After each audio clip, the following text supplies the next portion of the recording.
क्या हुआ? जिंदगी ऐसे मोड़ पर ले आई है कि दिल दर्द से फट रहा है।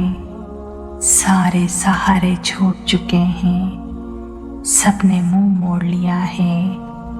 मुश्किल वक्त से भी गुजर रहे हो, कोई साथ नहीं दे रहा।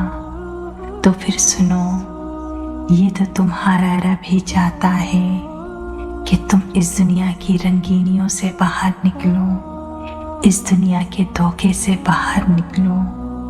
पता है, जब जिंदगी में बेचैनी हद से बढ़ जाए, जब कोई शे तुम्हें सुकून ना दे रहा हो, तब खुद को उस रब के हवाले कर दो।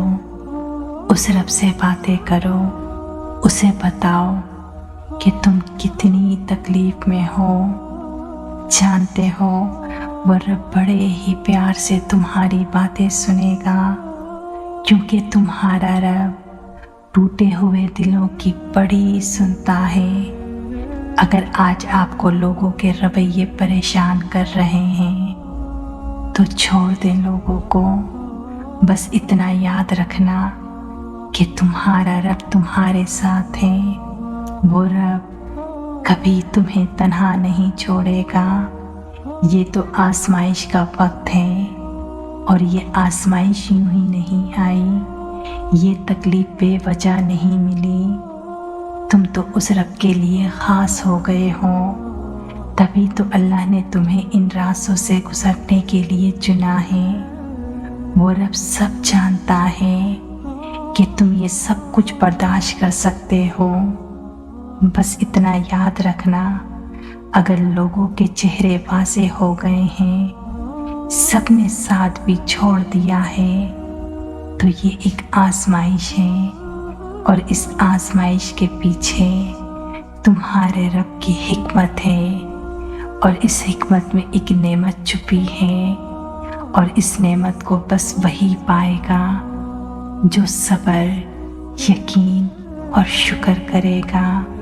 वो लोग बड़े ही खुश नसीब होते हैं जिन्हें अल्लाह अपने लिए चुनता है, और अल्लाह उसकी ज़िंदगी में दर्द, तकलीफ, धोखे, परेशानी तभी लाता है ताकि वो उस रब से जुड़ सके, उन तकलीफ़ों की कैफियत से सके, अल्लाह के आगे तड़प कर सजदा रेज़ हो सके।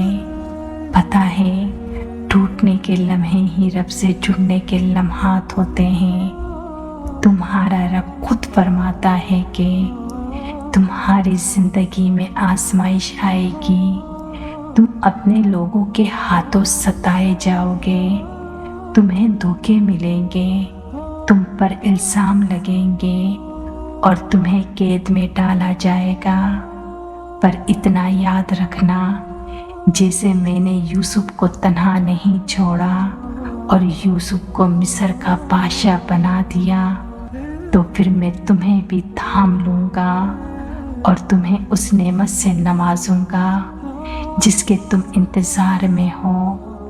तो अपने रब से कभी मायूस ना होना, क्योंकि तुम्हारा रब जब किसी को थामता है ना, तो फिर उसे कभी गिरने नहीं देता। जज़ाकल्लाह।